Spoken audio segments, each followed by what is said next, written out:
Namaste to all of you. Today I am here with a new video of chapter number 11. The chapter name is The Iron Age Civilization. लोहे की उम्र की सभ्यता, अर्थात लोहे की सभ्यता के बारे में हम सभी इस चैप्टर में स्टडी करेंगे. The bronze age civilisation had flourished in the eastern part of the world as the western world was far less advanced at that time. Bronze age civilisation eastern part में world के develop कर चुका था, लेकिन western part में बहुत ही कम डेवलप था. Around 1200 BC the iron age followed the bronze age. लेकिन 1200 वर्ष BC के आसपास आयरन एज जो है वो ब्रॉन्ज एज को फॉलोड करने लगा था. तो उनके पीछे अब इसका भी सभ्यता का डेवलपमेंट हो गया. The discovery of iron led to manufacturing of stronger tools like sickles, shovel, axe, saw, nails etcetera. They help in a variety of occupation. और वे सारे औजार कई प्रकार के हमें ऑक्यूपेशन अर्थात अपनी व्यवसाय के कार्य के लिए मदद करता था. For example the axe help in caring of jungles which led to large scale cultivation. Axe की सहायता से, कुल्हाड़ी की सहायता से जंगल को क्लियर किया जाने लगा, उसकी कटाई किया जाने लगा और लार्ज स्केल पर बहुत बड़े एरिया या बहुत बड़े स्तर पर खेती बाड़ी का कार्य प्रारंभ कर दिया गया. There was an increase in the number of cities and towns. और इसके बाद बहुत सारे सिटी और टाउन वहाँ पर डेवलप हो गया था. They became the centers of trade and crafts. और आयरन एज सिविलाइजेशन के समय वहाँ सेंटर बन गया था वो व्यापार का और क्राफ्ट का अर्थात शिल्प का, कारीगरी का. Many civilization started developing around the Mediterranean Sea. और बहुत सारे सिविलाइजेशंस मेडिटेरियन सी के आसपास डेवलप होने लगे. Trade between different parts of the world, migrations of people and change in the territories due to wars help in the exchange of ideas. और उसके बाद बहुत सारे ट्रेड वर्ल्ड के डिफरेंट पार्ट में वो डेवलप होने लगा और लोगों की माइग्रेशन होने लगा. एक जगह से दूसरे जगह वो जाने लगे, अपने एक क्षेत्र से दूसरे क्षेत्र में वो प्रवेश करने लगे. और कुछ ऐसे भी कारण था उसका वार्स वगैरह हुआ करता था अर्थात युद्ध होने के कारण. और डिफरेंट आइडियाज को भी गेन करने के लिए एक जगह से दूसरे जगह लोग आने जाने लगे. This in turn help in the development of the knowledge of art and crafts. और इसकी वजह से ही डेवलपमेंट ऑफ द नॉलेज अर्थात ज्ञान का विकास हुआ आर्ट एंड क्राफ्ट के क्षेत्र में, कला और कारीगरी के क्षेत्र में. Barter system was replaced by the use of currency. और बार्टर सिस्टम क्या है? बार्टर सिस्टम में होता है कि एक सामान मेरे पास है और दूसरा आपके पास है. मेरे पास जो सामान है उसकी आवश्यकता आपको है और आपके पास जो सामान है वो मुझे आवश्यकता है. अर्थात आपस में वस्तु की, गुड्स की एक्सचेंज कर लेना, आदान प्रदान कर लेना ही क्या है? बार्टर सिस्टम है. लेकिन वो बार्टर सिस्टम अब जो है उसका जगह करेंसी ले लिया है. अब यहाँ पर हम लोग पिक्चर देख रहे हैं, ये जो है making of tools in iron age. Iron युग में यहाँ पर टूल्स बनाया जा रहा है आयरन का. Do you know iron age is usually associated with the painted grey ware. It refers to the ceramics which have been fired grey and painted with black designs. और आयरन एज जो था वो associated with the painted grey ware अर्थात grey बर्तन से वो संबंधित था, जुड़ा हुआ था. It refers to the ceramics. और ये मिट्टी के बर्तन से या मृतिका शिल्प जो था उसको रेफर कर रहा था किसमें? फायर्ड ग्रे में, अर्थात उसको ग्रे को और उसको पका करके मजबूत बनाने में. और उस पर ब्लैक कलर का डिजाइन बना हुआ करता था. Plates and bowls were common vessels made out of painted grey ware. और पेंटेड ग्रेन वायर का जो मेन वेसल्स हुआ करता, बर्तन होता था या पात्र, वो प्लेट्स होता था और बॉल्स होता था। The greatest achievement of the iron age was in the field of literature. Iron age का जो ग्रेटेस्ट अर्थात सबसे जो महत्वपूर्ण अचीवमेंट था वह था लिटरेचर अर्थात साहित्य के क्षेत्र में। Great poems, dramas, grammar and history were written. बहुत सारा पोएम, कविता, कहानी, ड्रामा, ये सब उस समय लिखा गया। Writing was not only used to keep the record but it became a medium of self expression and communication of ideas. और राइटिंग जो था, लिखने का जो कला था, वह एक रिकॉर्ड रखने का ही तरीका नहीं था, बल्कि उसके माध्यम से लोग अपना एक्सप्रेशन, सेल्फ एक्सप्रेशन अर्थात अपनी विचारों को व्यक्त करते थे, उसका अर्थात कम्युनिकेशन का एक आइडिया था, माध्यम था।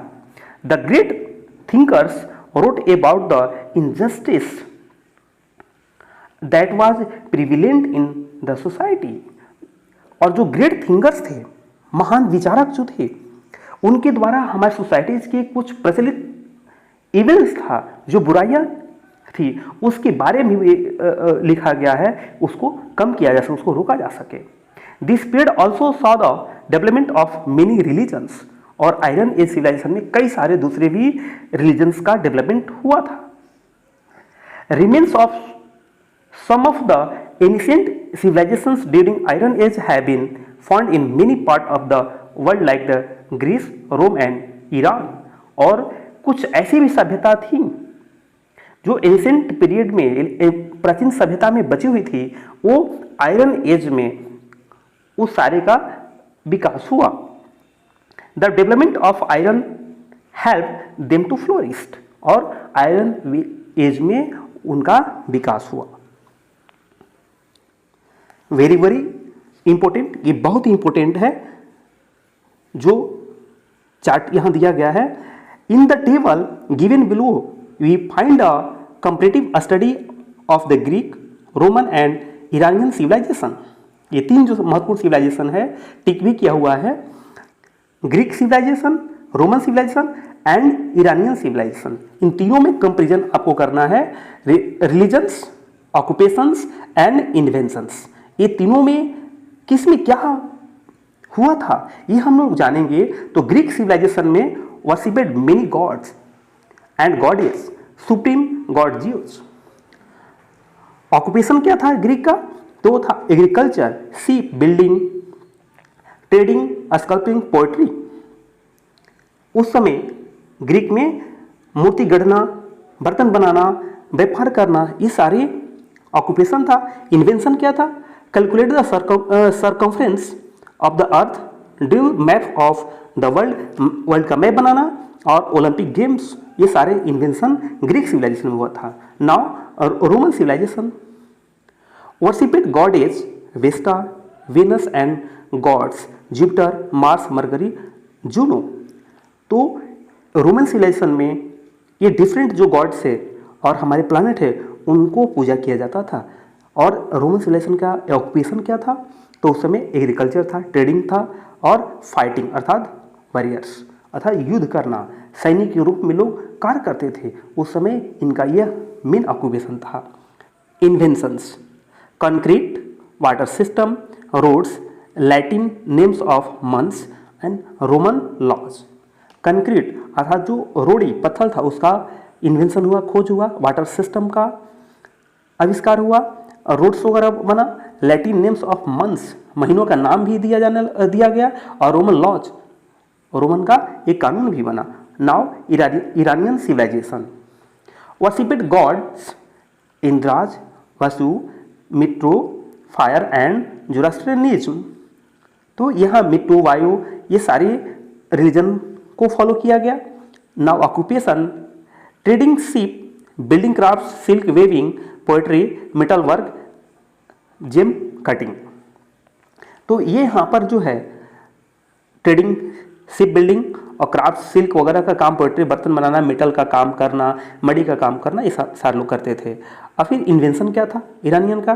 तो Aramaic script, decoration of places with gold, silver, precious stones, ebony and ivory. ये डिफरेंट जो मेटल्स था उसे लोग अपने प्लेसेस को डेकोरेट करते थे। तो इस चार्ट को आप लोग अच्छे से स्टडी करेंगे, ये बहुत इंपॉर्टेंट है।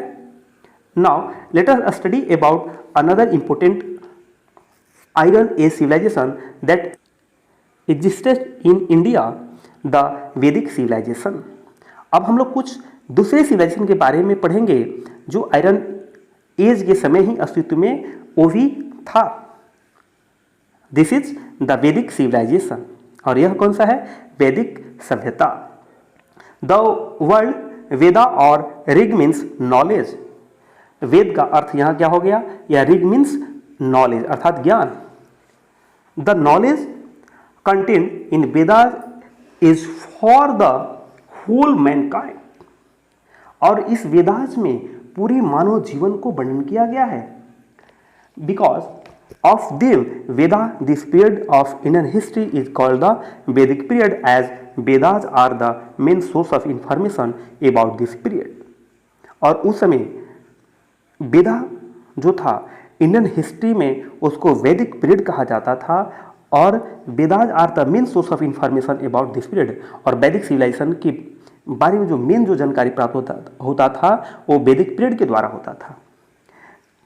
There are 4 Vedas, Rigveda, Samaveda, Yajurveda and Atharvaveda. The Vedic period can be divided into early Vedic period and later वैदिक पीरियड। वैदिक पीरियड को 2 भागों में बांटा गया, ईयरली वैदिक पीरियड और लेटर वैदिक पीरियड, पूर्व का और बाद का। The early Vedic period is also referred as the Rig Vedic period, as the Rig Veda provides us information about this period. Early Vedic period को ऋग वैदिक पीरियड भी कहा जाता है, और Rig Veda provides us information about this period, और उस समय के काल के बारे में ऋग वेदा में हमें जानकारी मिलती है।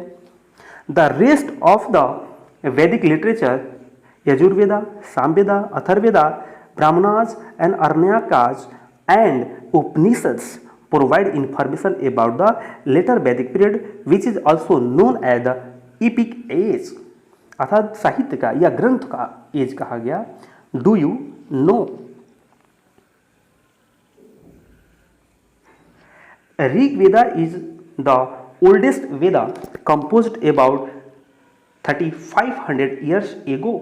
ऋग्वेदा सबसे प्राचीन वेद है और इसको कंपोज्ड किया गया, इसको अंगीकृत किया गया, इसको बनाया गया 3500 ईयर्स पहले। This includes more than 1000 hymns known as sukta which means well said. और इसमें लगभग 1000 अर्थात 1000 स्त्रोत हैं या प्रार्थना या मंत्र हम लोग उसको कहते हैं, नून एज सुक्ता, उसको सुक्त भी कहा जाता है। और सुक्त के मतलब क्या होता है? वेल सेड, अर्थात जो हमारे आइडियल के माध्यम से, जो हमारे आदर्श हैं उनके द्वारा जो अच्छी बातें कही गई है उसको वेल सेड अर्थात सुक्त कहते हैं। Those who compose hymns called themselves Aryans. और वैसे लोग जो हेमेंस को कंपोज करते थे अर्थात रचित करते थे या उसको बनाते थे, वो अपने आप को आर्यंस कहते थे।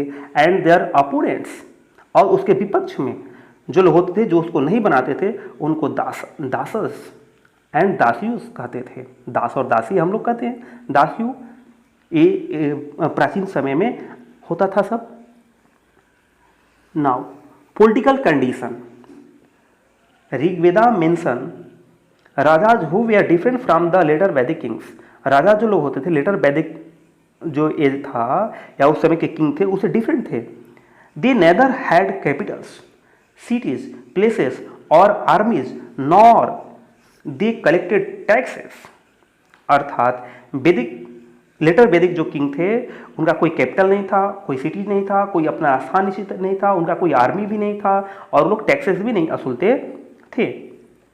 Kingship was not on hereditary basis, अर्थात वंशानुक्रम आधार पर। अर्थात एक राजा हुए, उनके पुत्र फिर अगले राजा हुए, उसके बाद उनके पुत्र राजा हुए, ऐसा नहीं था।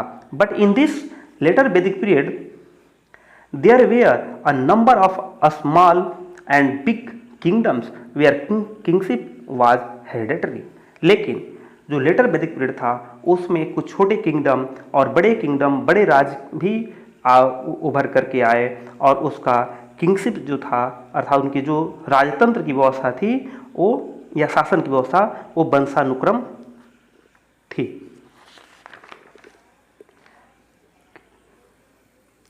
King of a small kingdom was called a raja. जो छोटी किंगडम था, राज था, उसकी हेड को राजा कहा गया। अ सम्राट और maharaja controlled a large kingdom known as rashtra. The king was assisted by purohit, priest, mantri, it means minister, senani, commander of army and gramani, headman of the village. और जो किंग हुआ करता था उसको कई सारे लोगों द्वारा सहयोग दिया जाता था। उसमें थे पुरोहित, प्रीस्ट, मंत्री, मिनिस्टर होते थे, सेनानी, कमांडर ऑफ आर्मी होते थे, ग्रामीणी होते थे, हेडमैन ऑफ द विलेज होते थे। द किंग कंसल्टेड द सभा एंड द समिति ऑन ऑल इंपोर्टेंट मैटर्स। और राजा कंसल्ट करते थे, अर्थात एक अपने सभा बनाई हुई थी और समिति थी, उसमें अपनी सारी बातों को कंसल्ट करते थे, अर्थात आपस में डिस्कशन करते थे। The sabha was a small body of selected village elders and the samiti was the large assembly that was responsible for policy making. जो सभा था एक स्मॉल बॉडी, छोटा सा बॉडी था, गांव के कुछ बड़े या प्रौढ़ लोगों की सिलेक्टेड एक कमिटी थी, बट एक समिति हुआ करती थी और वह एक बहुत बड़ा असेंबली के जैसा होता था जो रिस्पॉन्सिबल हुआ करता था, अर्थात जिनकी जिम्मेदारी होती थी पॉलिसी मेकिंग का, अर्थात नीति बनाने का, कोई कानून बनाने का। The power of the kings increase in the later वैदिक पीरियड। और लेटर वैदिक पीरियड में जो राजा होते थे उनकी पावर इंक्रीज हुआ था, बढ़ते जा रहा था। दे परफॉर्म राजसूय एंड अश्वमेध यज्ञ, हॉर्स सैक्रिफाइस। राजा के द्वारा राजसूय और अश्वमेध यज्ञ किया जाने लगा। The Rajasuya sacrifice was performed by the king to gain supreme power and the Ashvamedha was the declaring his power over a vast territory. जो किंग थे वो अपने आप को ऐसा परफॉर्म करते थे राजसूय यज्ञ के माध्यम से कि उनका पावर इंक्रीज हो रहा है, और अश्वमेध यज्ञ के द्वारा वो ये दिखाना चाहते थे कि इस टेरिटरी में मैं ही एक शक्तिशाली राजा हूं, मेरे सिवा कोई दूसरा नहीं है। The increase in the power of the Kings resulted in the decrease in the power of सभा एंड समिति। अर्थात इसमें राजा का जो पावर बढ़ने लगा तो सभा और समिति के पावर कम होने लगा। नाउ सोशल कंडीशन अर्थात सामाजिक स्थिति। The basic unit of the society was the family. और सबसे जो उसका बेसिक अर्थात मूलभूत जो यूनिट था, इकाई था, वह परिवार था। The eldest male member was the head of the joint family. और एल्डेस्ट मेंबर था जो बड़े व्यक्ति थे उस परिवार का या संयुक्त फैमिली का, वह हेड हुआ करता था। He was known as the grihapati, और उनको गृहपति कहा जाता है। Women were had in great respect, और महिलाओं को बहुत बड़ा सम्मान था। दे वेयर एडुकेटेड, और वे सभी पढ़े लिखे थे। Women like the Apala and Ghosha even composed hymns. Apala और घोष थे वो लोग, अर्थात हेमेंस को जो स्तोत्र है, भजन या अन्य सारी जो अच्छी बातें हैं उस सबको कंपोज किए, उन्होंने बनाया या लिखा है। The participation of wife was essential in all the religious ceremonies. और वैदिक पीरियड में जो वुमेन थी उनका बहुत ही महत्वपूर्ण स्थान था। सारे जो रिलीजियस सेरेमनी होता था उसमें महिलाओं का भी के साथ ही कोई फेस्टिवल या कोई सेरेमनी को परफॉर्म किया जाता था। The social evil like the sati pratha and the child marriage were unknown in the early Vedic period, but they gain importance in the later वैदिक period as the status of women decline. लेकिन कुछ जो social evils थी, अर्थात सती प्रथा, पति के जो चिता था उसके साथ साथ महिला भी उस समय जल मरती थी, या चाइल्ड मैरिज जो होता था, ये जो है उस समय इनका भी स्थान था। और इस सब बुराइयों को जो धीरे धीरे स्थान मिलने लगा, और इसके बाद जो है वुमेन का जो स्टेटस था अर्थात उनकी सम्मान था वो कम होने लगा। Do you know the princesses were allowed to choose their husbands by swayamvars. जो महारानियां होती थीं उनको, या राजकुमारी, उनको अपना हस्बैंड चुनने का अधिकार था स्वयंवर के माध्यम से। स्वयंवर होता था अर्थात स्वयं का वर चुनने का व्यवस्था था। Chandals were regarded as the polluted और अनटचेबल्स। और जो चंडाल होते थे उनको पोल्यूटेड कहा जाता था, अर्थात उनको प्रदूषित माना जाता था या अपने समाज से बाहर उनको रखा जाता, उनको अछूत माना जाता था। This people perform the burials and the cremations. और वैसे लोग जो चंडाल लोग थे या जिनको अनटचेबल या पोल्यूटेड कहते थे, वो शवदाह करने का काम करते थे, उन दाह संस्कार का क्रियाक्रम करते थे। They had to live outside the village. और वे लोग गांव के बाहर में रहते थे। इज डिस्कार्डेड यूटेंसिल्स और iron ornaments and clothes of the dead people. और वे जो है, जो डेड अर्थात मृत व्यक्ति थे, उनके द्वारा छोड़ी गई जो ऑर्नामेंट्स था, गहने था या बर्तन है, उसको उपयोग करते थे, उनका छोड़ा हुआ कपड़े को पहनते थे। The society was divided into 4 varnas. जो सोसाइटी था उसको 4 वर्ण में डिवाइड किया गया था। Brahmans looked after the religious matters and Kshatriyas protected the people from internal and external harms. Brahmans जो थे वो धार्मिक व्यवस्था देखते थे, धार्मिक विषयों को बताते थे, और क्षत्रिय के द्वारा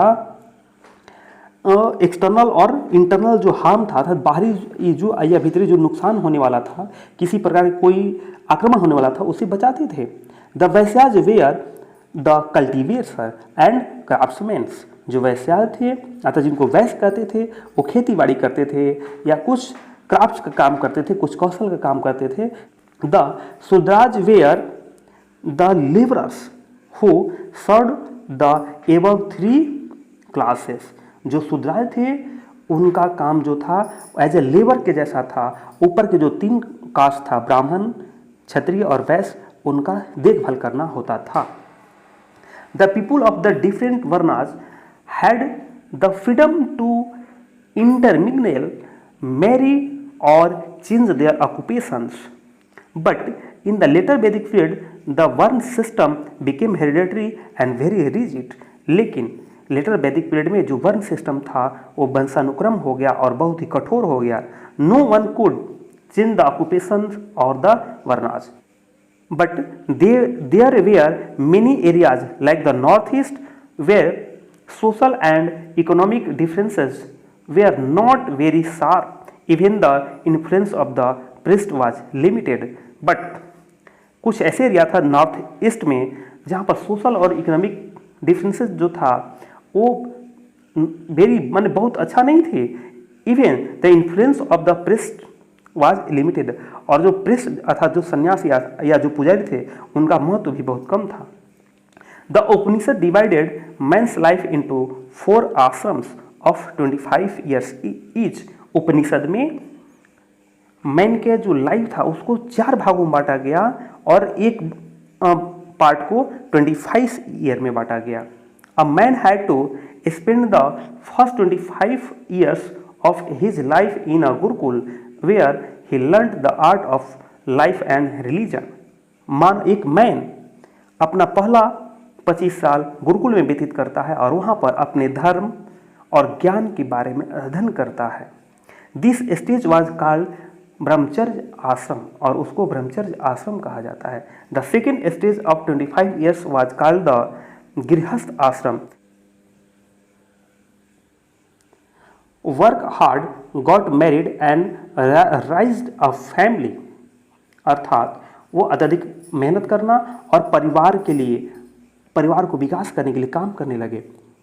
during the third stage Vanaprastha Ashram he retired to the forest to meditate, और रिटायर्ड होने के बाद वो वानप्रस्थ आश्रम में वन में चले जाते हैं और मेडिटेट अर्थात ध्यान लगाने लगते हैं। In the last stage which is called the संन्यास आश्रम, और जो अंतिम स्टेज था उसको संन्यास आश्रम कहा जाता है। ही lived a life of complete detachment and spent his time in preaching. और बिल्कुल 25 के बाद में वो वैराग्य को अपना लेते हैं, अर्थात संन्यास को अपनाते हैं और बिल्कुल ईश्वर की आराधना में, उपदेश देने में, प्रवचन देने में लग जाते हैं। नाउ ऑक्यूपेशन, व्यवसाय। Agriculture was the main occupation of the people. उस समय जो वैदिक सभ्यता था उसमें मेन जो ऑक्यूपेशन था वो खेती था। They used ploughs which were pulled by oxen. और उस समय प्लाउज हुआ करता था, अर्थात खेत जोतने का औजार, उसमें ऑक्सेन अर्थात बैलों को लगा करके और खेती जुताई किया जाता था। During this period people irrigated their fields with water from the wells, canals and lakes. और उस समय जो लोग थे अपनी खेती को कुएं के सहायता से या कैनाल या लेक्स की सहायता से सिंचाई करते थे। They grew wheat, barley, rice, beans etcetera. और वे लोग गेहूँ, जौ, चावल, बीन्स इत्यादि की खेती करने लगे। And domesticated animals like cows, bulls, sheeps, goats and dogs. और उस समय वैदिक पीरियड में वो लोग गाय, बैल, शीप, भेड़, गॉड्स, डॉग इत्यादि को पालने लगे। The Aryans also introduce the horses in India which were brought from central Asia. और आर्यंस के द्वारा ही भारत में हॉर्स को इंट्रोड्यूस किया गया, अर्थात लाया गया, और जो सेंट्रल एशिया से अर्थात मध्य एशिया से लाया गया। The discovery of iron had provided the stronger tools. अब आयरन के डिस्कवरी होने से बहुत ही मजबूत टूल्स हम लोगों को मिल गया, या उस समय वैदिक पीरियड में जो लोग रहते थे उनको मिला। The ploughs, sickles, spades, axes, shovels, nails and tongs, ये डिफरेंट औजार जो है मानव को आयरन एज के आने से या उनके डिस्कवरी होने से मिला। Which help in variety of other crafts like the pottery, weaving, carpentry, jewellery making etcetera. और वह जो है कई सारे डिफरेंट एक्टिविटीज़ में हेल्प करने लगा, कारपेंट्री में, वीविंग या पोट्री बर्तन बनाने, ज्वेलरी काम करने में etcetera. The Aryans were expert traders. जो आर्यन थे वो एक बहुत ही माने विशेषज्ञ व्यापारी बन गए थे। Trade was mainly carried on land. और उन्हीं के द्वारा ट्रेड को जमीन पर लाया गया। They used barter system. और उस समय लोग बाटर सिस्टम को यूज करते थे, अर्थात वस्तु के बदला वस्तु को दे करके अपना काम को चलाते थे। The cow was used as the standard of value. और उस समय काउ का जो वैल्यू था, महत्व था, बहुत ही अच्छा था। अब यहाँ पर देखिए डुइनो को मैंने सर्कल किया है। इन द लेटर वैदिक period coins like nishka, satamana and krishnala were also used. ये डिफरेंट जो वैदिक पीरियड में क्वाइंस था इसको यूज किया जाता है। ये एग्जाम में आता है, आप इसको याद रखेंगे। रिलीजन अर्थात धर्म। The early Aryans worshipped many gods representing the forces of nature. और आर्यंस जो थे वो कई सारे गॉड को पूजा करते थे और वो प्रकृति को अपने देवता के रूप में मानते थे, अर्थात उनमें शक्ति को देखते थे। Indra was worshipped as the god of thunder. और इंद्र को मेघास्वर राजा कहा जाता था, मेघास्वर राजा। वायु द गॉड ऑफ विंड। और वायु को हवा का देवता कहा जाता था। पृथ्वी द गॉड ऑफ अर्थ। पृथ्वी अर्थ की देवता उनको कहा गया। अग्नि द गॉड ऑफ फायर। अग्नि को आग की देवता। And Surya the sun god, अर्थात सूर्य हमारा जो है ईश्वर है। Milk, ghee, grains and flesh were offered as a part of sacrifice at yajnas. जो यज्ञ हुआ करता था, पूजा पाठ जो होता था, उसमें मिल्क, घी, ग्रेन्स आज भी हम लोग करते हैं और कुछ लोग बलि भी चढ़ाते हैं। The early Aryans did not build temples later Vedic period, the yajnas became very expensive and the nature gods were replaced by new gods. और लेटर वैदिक पीरियड में यजांश जो होता था, यज्ञ पूजा पाठ, वो बहुत ही महंगा हो गया था और जो नेचर गॉड थे उनको रिप्लेस कर दिया गया और नए गॉड उनकी जगह आ गए, Brahma, Vishnu, Shiva, Ram and Krishna. The later वैदिक period saw the birth of Brahmanism and Hinduism.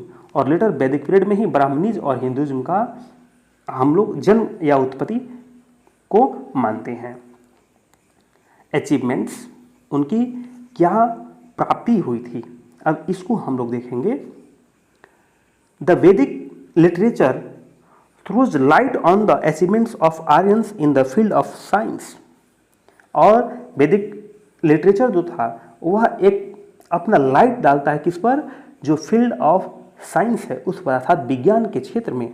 The Aryans new the use of iron. और आर्यंस जो है वो आयरन का उपयोग को जो है वैदिक पीरियड में जानकारी हुई. They used it for making stronger tools and weapons. और स्ट्रॉन्गर जो है मजबूत टूल्स को और औजार को बनाना उन्होंने इसमें सीखा. The axe help in clearing jungles and spreading agriculture. और एक्स की सहायता से जंगल को सफाई किया जाने लगा और खेती के जो क्षेत्र था उसको बढ़ाया जाने लगा. Craftsman like the carpenters, black Smiths and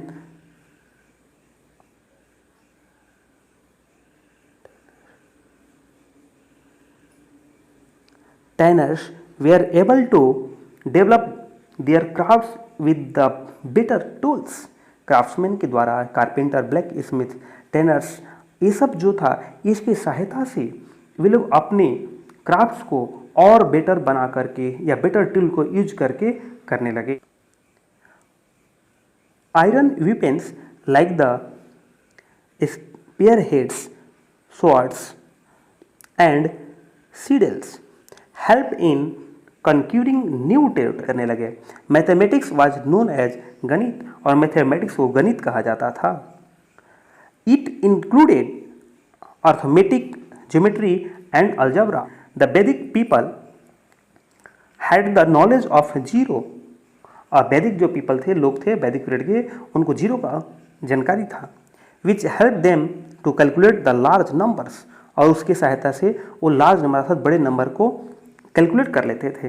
they also knew the decimal system, cube, cube root, square root, under root etcetera. और उनको cube root, cube, square root और अंडर रूट का जानकारी था. Astronomy was the favourite subject of Aryans. और astronomy जो था आर्यंस का बहुत ही फेवरेट सब्जेक्ट था. They studied the movement of heavenly bodies. और वे हेवनली बॉडीज के मूवमेंट को अर्थात उनकी गति को स्टडी करने लगे. दे knew about the movement of the earth on its own axis around the sun and the movement of moon around the earth. और उस पीरियड में वो मूवमेंट ऑफ अर्थ को उसके एक्सिस पर जो मूवमेंट हो रहा अर्थ का उसको भी जानने का प्रयास किए जो सूर्य के चारों तरफ करती. And the movement of moon around the earth. और जो चंद्रमा है उनका मूवमेंट जो है अर्थ के चारों तरफ, ये सब जानकारी उनको होने लगा या उसका अध्ययन करते थे. The Aryans could foretell solar and lunar eclipse. जो आर्यंस थे वो भविष्य वक्ता होते थे. वो पहले ही उसकी भविष्यवाणी कर देते थे कि सूर्य ग्रहण कब लगेगा और चंद्र ग्रहण कब लगेगा. द वैदिक literature proves that the Vedic civilisation was cute advanced. जो वैदिक लिटरेचर है, जो साहित्य है, वो प्रूफ कर रहा है कि वैदिक सिविलाइजेशन बहुत ही एडवांस था, अर्थात वो बहुत अपने आप में एक मजबूत और स्ट्रॉन्ग हमें ज्ञान प्रदान करता था. The people led a happy and simple life. जो पीपल थे वो अपना बहुत ही सिंपल साधारण जीवन जीना चाहते थे और खुशीपूर्वक रहते थे. Their clothes were made of cotton, wool and skins of animals. और उनके जो क्लॉथ था वो कॉटन का बनाता था या ऊल का बना हुआ होता था और जानवरों के त्वचा का, उनके स्किन से बनाया जाता था. दे और ऑर्नामेंट्स, और वे लोग ऑर्नामेंट्स अर्थात कुछ गहनों को भी उपयोग करते थे। दे यूज्ड मधु अर्थात हनी एंड टुक सुरा एंड सोम रस, और हनी और सोम और सुरा एक प्रकार का ये पेय पदार्थ है, इसको लेते थे। They played many musical instruments like flute, drums and harp, और वे लोग वैदिक पीरियड में म्यूजिकल इंस्ट्रूमेंट को भी प्ले करते थे, जैसे फ्लूट, बांसुरी, ड्रम्स एंड हार्प्स, वीणा वगैरह। They were also fond on chariot racing, dancing etcetera, और ये घोड़े के रेसिंग में, घोड़े के दौड़ में भाग लेते थे या डांसिंग में, इन जगहों पर उनको पाया जाता था। अगर यह वीडियो आप सभी को अच्छा लगे तो लाइक करेंगे, कमेंट करेंगे और सब्सक्राइब करेंगे, साथ ही साथ शेयर भी करेंगे, जिससे सब्सक्राइब करेंगे तो आपको मेरा जो नेक्स्ट अपकमिंग वीडियो होगा वो आपको उसका नोटिफिकेशन मिलेगा और उसका आप निश्चित ही लाभ लेंगे और बेस्ट परफॉर्म करेंगे। तब तक के लिए गुड बाय, जय हिंद।